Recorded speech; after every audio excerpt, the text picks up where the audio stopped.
السلام علیکم ورحمۃ اللہ وبرکاتہ۔ محترم ناظرین اکرام، امید ہے بخیر ہوں گے۔ اللہ آپ کو خیر و عافیت سے رکھے۔ آج کا ہمارا سبق رہے گا تختی نمبر 4، لیسن نمبر 4، حروف مدہ۔ گزشتہ ویڈیو کے اندر ہم نے الحمدللہ تختی نمبر 3 کے مکمل اسباق پڑھ چکے ہیں۔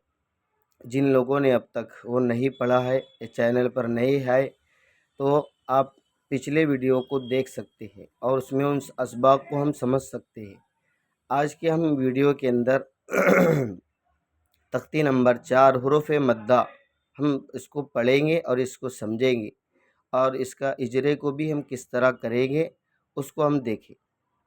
چلتے ہیں۔ بسم اللہ الرحمن الرحیم۔ تختی نمبر 4 حروف مدہ۔ حروف مدہ الف سے پہلے زبر ہو۔ حروف مدہ 3 ہے، الف مدہ، یا مدہ، واو مدہ۔ ان کو تھوڑا کھینچ کر پڑھیں۔ الف جس سے پہلے زبر ہو، یہ ہو گئی ہماری تختی۔ اب ہم پڑھیں گے اس کو حمزہ الف زبر آ، کیونکہ الف سے پہلے حمزہ پر زبر ہے تو اس کا اجرا اس طرح کریں گے۔ الف سے پہلے زبر ہے اس لیے الف مدہ ہوگا۔ اب الف مدہ کو کتنا کھینچنا ہے؟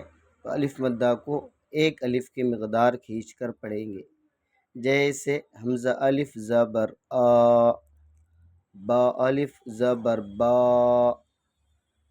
الف سے پہلے با پر زبر ہے اس لیے الف مدہ ہوگا۔ الف مدہ کو ایک الف کی مقدار کھینچ کر پڑھیں گے، جیسے با الف زبر با۔ اس طریقے سے ہم الف سے لے کر یا تک کے تمام حروف کا ہم اجرا کریں تاکہ ہم کو اچھی طریقے سے تختی سمجھ میں آ جائے اور ہم کو یہ پڑھنا اچھی طریقے سے آ جائے۔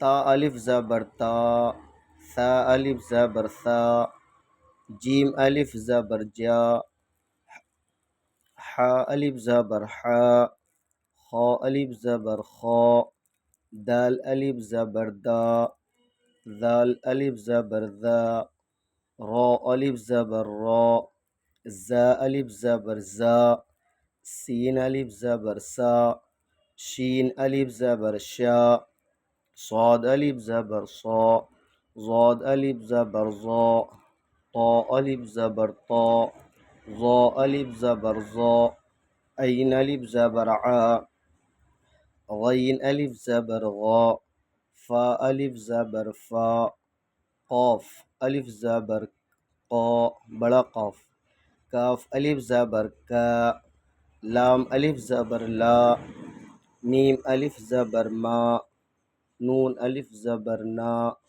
واو الف زبر وا، ہا الف زبر ہا، یا الف زبر یا۔ اس طریقے سے ہم تختی نمبر 4 کی پوری ویڈیو بھی دیکھیں، اس کی تختی بھی یاد کریں اور اس کا اجرا بھی اچھی طریقے سے ہم سمجھیں۔ اور اگر کوئی بات آپ کو نہیں لگ رہی ہے یا سمجھ نہیں آ رہی ہے تو آپ کمنٹ باکس میں ضرور کمنٹ لکھ کے ہمیں مطلع کریں، یا کوئی اور چیز آپ کو ضرورت ہے تو انشاءاللہ اس کا ضرور ویڈیو بنایا جائے گا، اس کا جواب بھی دیا جائے گا۔ السلام علیکم ورحمۃ اللہ وبرکاتہ۔